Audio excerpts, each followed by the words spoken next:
So we're going to have a look at the mean value of a function, and we're going to think about what we know already about mean from obviously GCSEs and even below that, probably when in primary school you thought about what an average was. And we're going to be applying that now to continuous functions. So I said here, how would we find the mean of a set of values, of y values, y1, y2, all the way up to yn? Well, we know how we do that. We add up the values together, and you divide it by how many there are, like this, to get the average value of y. You've seen that notation, haven't you, y bar, before with the line above it. And the y bar is the average value. I guess the way that you can think about that is that if you added up all of the distances between y bar and all of the different y values, they should equal to 0, because obviously you'll have some negative distances and some positive distances. So that's how we find the average normally, how we find the mean. But what we're trying to ask is, can we extend this idea to the continuous worlds rather than there being discrete different values to there being a continuous sort of set of values? So if we've got a function y equals f of x between a and b, what would the average value of that be? Now, I guess there's a couple of ways you could think about this. Probably the way that I would think about this, and I might draw this sort of separately down here, is you've got some kind of function that looks like this. Maybe let's call this a and this b. And we know what the area underneath it is. We're trying to say, what would the average value of the function be if we were going to almost like flatten it out so that it became like actually like a rectangle kind of thing, where we want the area underneath the curve. I want the area underneath the curve to be equal to what? If I'm going to... The area not above the curve, the area below this rectangle. I want those two areas to be equal to each other, where the height of the rectangle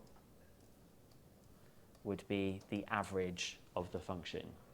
Does that make sense? That, okay, if we've got a function that is going, the y values are going all up and down and all over the place, I want to find out what is the average of that function.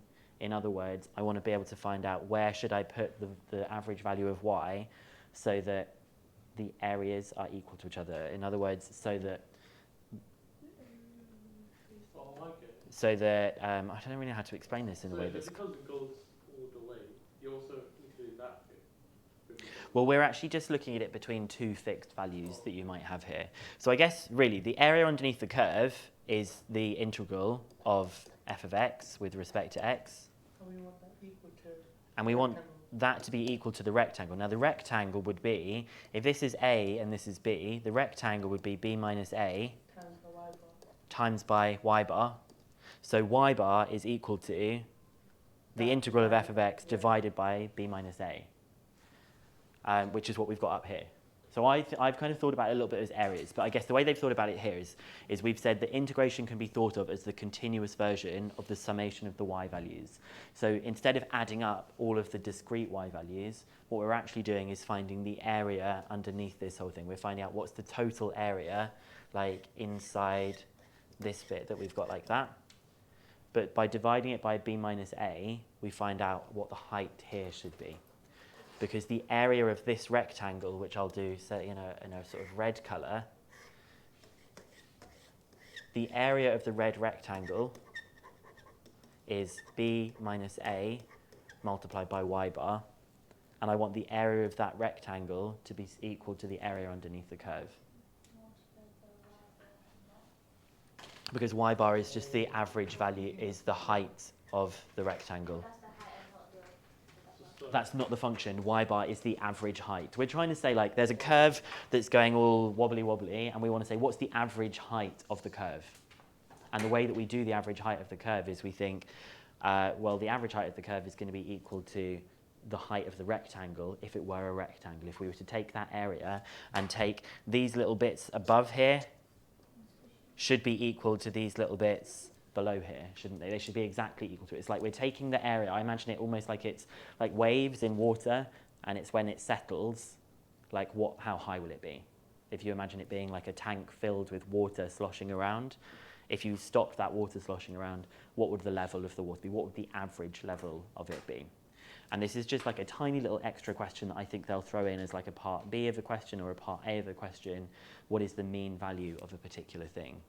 So let's just quickly read through some of these bits that I'd added. So we've said that this top bit is the integration to think about the continuous version of summing up all those y values together. And the width of the interval b minus a could sort of be thought as the number of points in the interval on an infinitesimally small scale. I personally prefer thinking about it as like areas, and you're taking the area of one graph and squashing it down into an average area of there being a rectangle. So we've got here the mean value of a function y equals f of x over the interval a, b is given by 1 over b minus a. 1 over b minus a, you're dividing it by the width of the rectangle. And then you, obviously it's just still multiplied by the area of the whole thing. And this will give you y bar, or f bar, the average value of the function, or y with a little m, which is the y mean. The most common ones I think that we will come across is like this, fx bar, or y bar. So that's it. There's nothing new to it, apart from if you want to find the mean value of a function, you divide by the width of it. And I'll show you it with an example that will hopefully make some of the intuition here make a bit more sense. So we're going to find the mean value of this particular function that we've got here.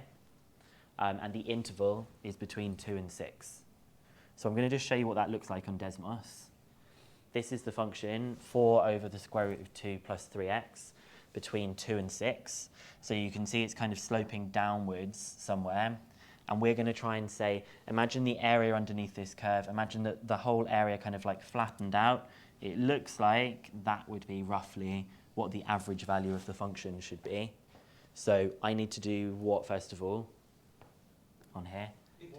I need to integrate it, and then divide by 4. and then I'll divide it by 4. So before I'm going to integrate it with my limits between 2 and 6. So I'm actually just going to find out, I'm just going to do that first. I'm not going to go straight in with the mean function. I'm actually just going to go between 2 and 6 for 2 plus 3x to the minus a half with respect to x. What does that integrate to? So we've definitely got the 2 plus 3x to the half. And then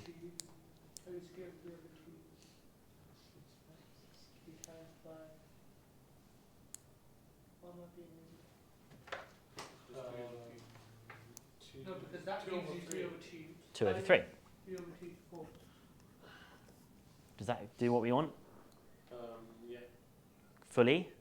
That gives us times by 4. Then you times that by 4. So it's 8. Because remember you had the 4 there. So the way we did this usually, ignoring the 4, we haven't finished this yet, but if we ignore the 4, you would increase the power, divide by the power, which is 2, and then scale it, reversing the scaling that you had here, which is dividing it by 3. So you get 2 over 3. But there's a 4, so you also need to multiply by 4. And so you get 8 over 3, 2 plus 3x between 2 and 6. There's nothing that's new there. You might just need to be brushing up on some of your integration practice. So then we're just going to substitute in our different values. So we have 8 over 3, 2 plus 18, so that's the square root of 20, minus 8 over 3. 3 times 2 is 6, plus 2 is 8, times the square root of 8. Can we simplify root 20? 4 root 5. 2 root 5.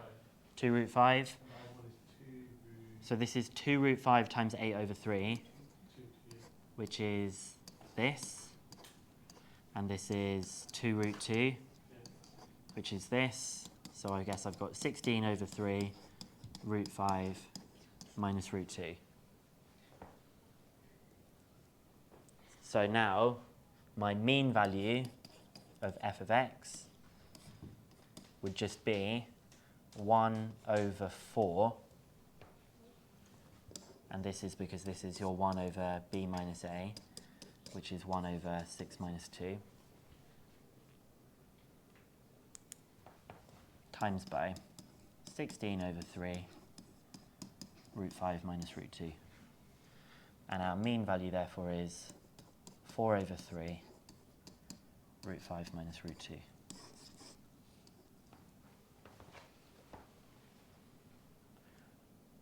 So this regular maths integration, further maths core pure 2, idea of dividing it by the width of the interval to flatten it out. And what I'll do, once you've got that written down, I'm just going to quickly type this into Desmos so you can see what the average value is. So we've said that the average value of y is 4 over 3 square root of 5 minus square root of 2. And this looks quite nice.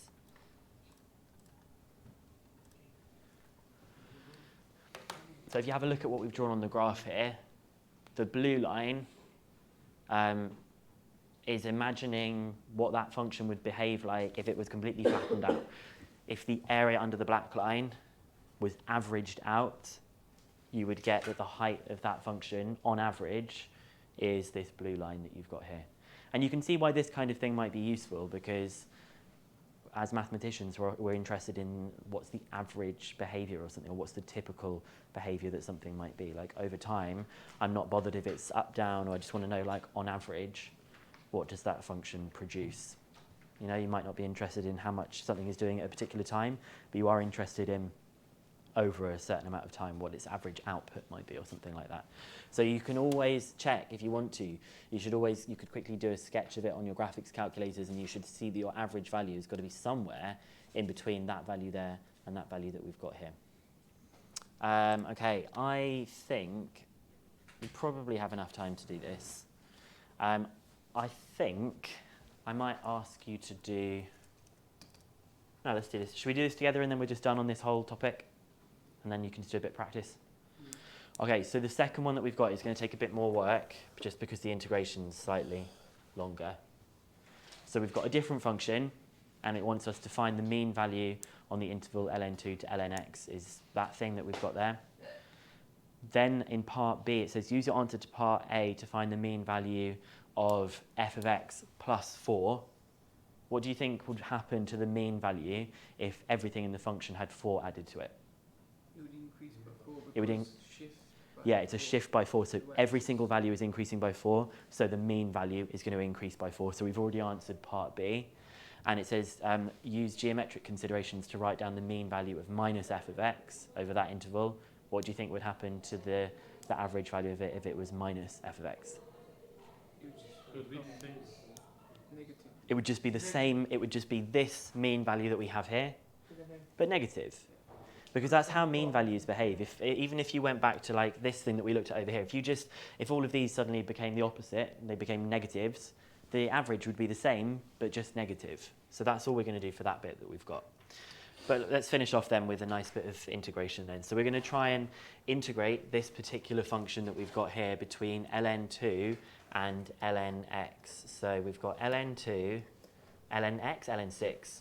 4 over 1 plus e to the x with respect to x. Any suggestions of how we're going to integrate this? Not the way we have to. Pardon? Not the way we have to. So we've not reversed chain rule. No. Okay, what else is it not? What is parts? It's not parts, is it? You can't do parts to that. Normal integration. It's not normal integration. I can't think of anything that differentiates to that. So what options have we got? Substitution. U equals 1 plus e of x. Okay, good. Nice suggestion. U is equal to 1 plus e to the x. What do I have to do for the substitution? I've already got that bit. What else do I need to do? Rearrange for x. Rearrange for dx. Dx. So du dx is, what's du dx? 1 Is is e to the x. E to the x. What is e to the x the same as? If we want it all in terms of u? 1 minus U minus U minus 1. Okay, so if we rearrange this to get dx as the subject, you get 1 over u minus 1 du is equal to dx. Agreed? So we've got the substitution, we've done the derivative. What's the third thing we need to do for this? sublimit. The limits, good. So we have the x limits, and we need to find out the u limits. We have ln2, and we have ln6. you get 3 and 7. So we have now said that the integral between ln2 and ln6 of 4 over 1 plus e to the x with respect to x is 3 and 7, 4 over u multiplied by 1 over u minus 1 du, which is just the same as this. 4 over u minus 1 du. Now, how do I integrate that?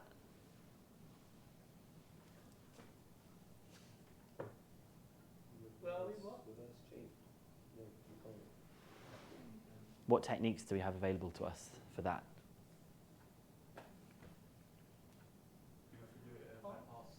Not by parts.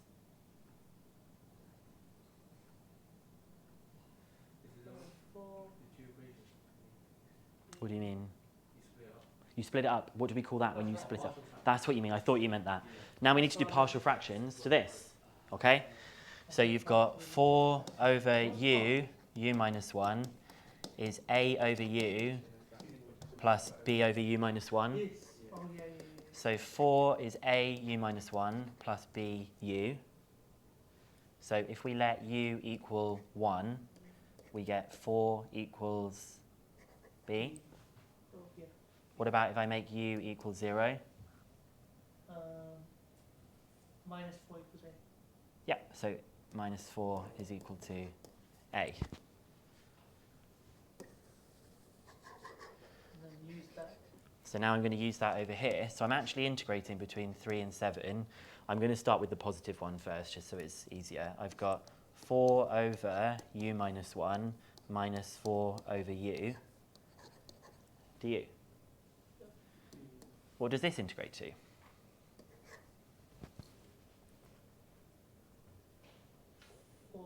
Good.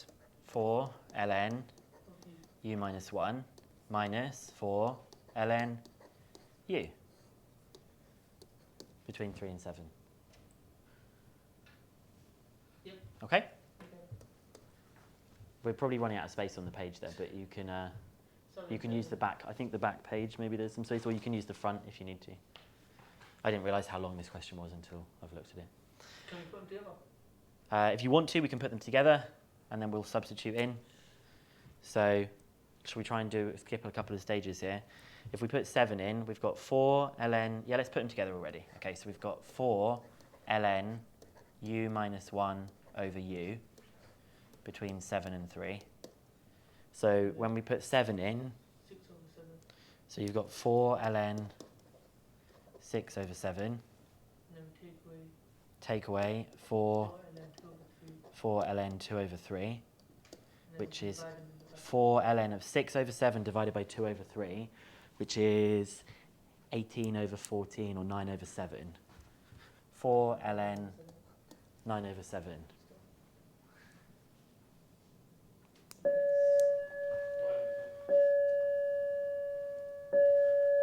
But the average value then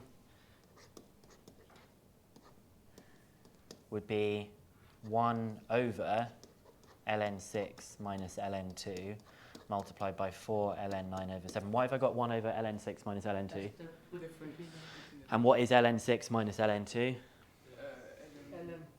LM3. ln 3.